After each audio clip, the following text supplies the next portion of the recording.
Straight to the point tutorial. How you can fix shake a video. Follow along with me and watch this video till the very end, please. And if this video helped you, don't forget to subscribe. Shift plus space on your keyboard. Planner tracker. Add.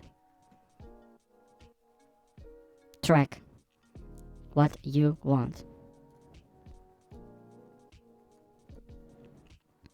You can add a reference time from where the video will start.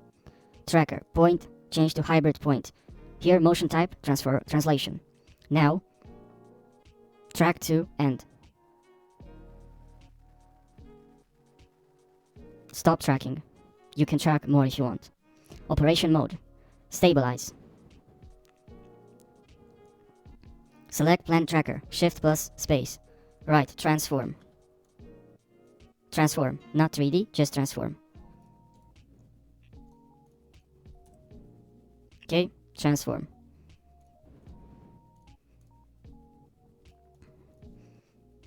Change the position. Select transform and change the position. Zoom. Result.